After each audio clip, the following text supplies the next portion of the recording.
Hello, everybody. So, we're going to go through the further practice here, page 96, 97 of your reading book on gun control and gun rights. So, this is mostly about an issue in the US. When you say gun control, that means the group of people who think it should be harder to get a gun or just nobody should have a gun. Gun rights are the people who think that Americans should be allowed to buy if they want to, and carry and use if they want to. So Donald Trump would be on the side of gun rights. The Republicans, they are on gun rights. Obama and Clinton, they were for gun control. Most of the Democrats are for gun control. So over here, I have some of the important things that you need to understand. This is talking a bit about the U.S. Constitution. There's the Chinese right there. And this was originally included in the Second Amendment to the Constitution that people could have guns. This is the argument that the Trump people would say the most, why Americans should be able to have guns, because it's guaranteed and it always has been. So in this article, they'll talk about how some countries, like Australia and England, once let people have guns, but now they don't. And you might wonder, well, why doesn't America just make it illegal? It's so bad when you see shootings in schools, for example. Well, it's very hard to actually make an amendment to the Constitution. You need to have 3/4 or 75% of the states to agree. And while most people, because here, take California for example, it has the most people by far, but it's only one state. Over here, like here, we could say this state, North and South Dakota. There's more people that live in Los Angeles than North and South Dakota, but these are two states that think we should have gun rights. So even though more Americans might want gun control, people who live in the cities, like in California, or over here we have New York, over here we have Chicago, in cities, most places think that we should have gun control. Over here we have Washington, D.C. These cities, yeah, but the overall, all these states, they probably won't. Montana, Idaho, not many people live here. Wyoming, but people don't, there's not many people, but those people who do live there will probably want to have the option of having guns. They will want gun rights. So that is why we probably won't see it anytime soon, just because it's very, very difficult. Okay, so now let's go ahead and start the reading. Gun control and gun rights. People fall into two camps, those who support gun control and those who do not. For American society, the division is clearly black and white with no gray area. So in this module we've been doing this week, what they did a lot of is replacing easy words with more advanced words. It could be with similes, it could be synonyms. For example, right here it says people fall into two camps. That doesn't mean camping, like we're going to go outside and sleep. No, a camp would just be another word for group. So people fall into two groups, gun control and gun rights. The division is clearly black and white with no gray area. So this is when you have two options, two sides really. It's kind of like Hong Kong, where if the protest, you have the yellow side and the blue side. We could say it's black and white. You're for or against. While the topic is continually debated, it's argued, it makes the newspaper headlines every time there is a mass shooting in America, and sadly this appears to be a common occurrence in recent times. It's been happening very much. It is occurring often. right here you see the word federal and state. Federal means national. Like FBI is the Federal Bureau of Investigation. That means the national police, basically. So, under both federal and state laws, the Second Amendment of the Constitution, got that right here, protects the rights of U.S. citizens to keep and bear arms. Bear, this is not the animal. Bear means to have, to carry, to be able to use. American laws are based upon English common law and a specific law dating back to 1689 that gave English people the right to bear arms. Again, to have, to carry. The U.S. Constitution adopted this law. They took it, which ironically, remember that means it's surprising because it's the opposite of what you expect, which ironically does not exist in England now. So the origin, the reason we had the law in the U.S., you could argue, well, that isn't there anymore. The legal and constitutional right to bear arms in the United Kingdom ceased, that means ended, with the Firearms Act of 1920, which states that the right to private gun ownership is not guaranteed by English law. Since the 1950s, it has also been an offense, means against the law, to carry a knife in public in the United Kingdom. So while the English rules have been changed, those in America remain. Critics, means people against, critics of the right to keep and bear arms in the United States argue there are intrinsic faults. That means that there's very big problems in the law and that these need to be corrected. The gun lobby, this isn't the room in a hotel that you walk into in the beginning. A lobby would be the group of people which argue for something. Here you have the gun lobby. They think we should have the right to buy guns. You would also have the tobacco lobby. That would be the group that wants us to be able to buy tobacco. You have lobbies for everything in the U.S. Interest groups, lawyers who work for them. It could be the oil lobby.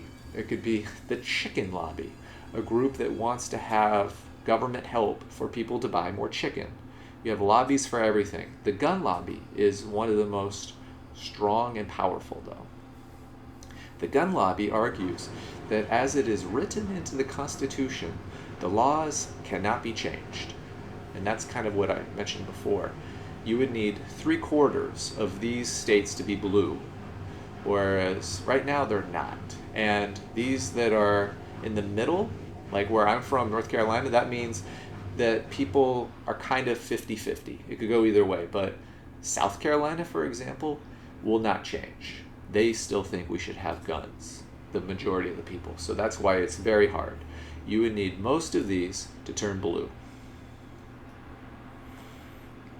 However, England changed its laws, and now even police officers on the beat, meaning police officers who are working in that country, do not bear arms.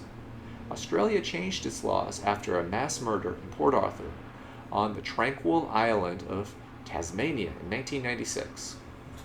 Now, port would normally be where boats would come in, but it's capitalized, so this would be a place. Port Arthur, it's a city on the coast. As a result of this mass murder, the Australian government quickly enacted, that means they quickly passed, the National Firearms Program Implementation Act. So when the government quickly enacts, that would mean they quickly change. They do something very quick. In America or in most Western countries, it's usually slow. China, on the other hand, can do these very quickly. In the US, you need a lot of people to agree, so it would honestly take years to pass this. Whereas in China, they could change this law instantly if they want to, if Xi Jinping says we're doing it. So this Implementation Act restricting private ownership of firearms. That means guns. The anti-gun lobby in the United States uses this Australia model as the one that they think should be implemented, should be used in their country. They claim that if it can be done in Australia after just one mass murder, then it should be done in America, where multiple killings occur several times per year. It is simply too easy for Americans to obtain a gun and ammunition. That means ammo, a bullet, what you need to use a gun. And right here it says felons. Those would be people who have broken the law. If you murder, if you steal a lot, you're a felon. And right here, mentally deranged, that would mean the people who go to a hospital because they have brain problems. While felons and the mentally deranged are prohibited from purchasing weapons, they are easily obtainable on the black market, if not legally. So this is saying that it's easy for most people, like me, to buy a gun in the US if we want, and if not, it's easy to get on the black market. You could just ask somebody to get it for you if you don't want any record of you buying it. It isn't very hard. Even if you're a drug dealer, for example, you could probably know somebody who would sell you a gun. The gun lobby, the people who are for gun rights, argue. That's what championed means. If you champion something, that's another word to say you argue for something. The gun lobby, championed by the National Rifle Association, NRA, this is a very powerful group in the US, argues that every time there is a mass shooting, there is even more reason to bear arms so that people can defend themselves against people who may want to shoot them. Gun advocates argue that the only way to reduce gun violence is to arm more citizens. The association has its supporters with recent surveys suggesting there is almost one gun per person in the United States with a population of 323 million citizens. Of the 8 million new firearms manufactured throughout the world each year, some 4.5 million are purchased by Americans. There's a lot right there. So the NRA, first of all, they argue that if you take people's guns, then what you would just be doing is taking it from good people who would actually give them up. If you're a bad person, let's say a drug dealer, you wouldn't turn your gun in, and that it would still be easy for them to buy a gun at the black market. So if you have gun control, they argue that you would have fewer people with guns, fewer good people who could defend themselves. And then also right here, when it says one gun per person, does that mean that everyone has a gun? No. That means that there's about 323 million guns in the US. So one person might own 10 guns, but that would leave 9 people who don't have a gun. It really depends on where you live. In cities, you're less likely to see guns. If you're in these red states, it's more, especially outside of the cities, it's more likely that you would see guns. Also, some cities, like New York City, actually have laws that you're not allowed to carry a gun. Nobody can inside the city, but that is city by city. It's not a state or a federal, meaning national law. And again, almost half, or actually slightly more than half of the guns in the world are bought by Americans every year. Wow.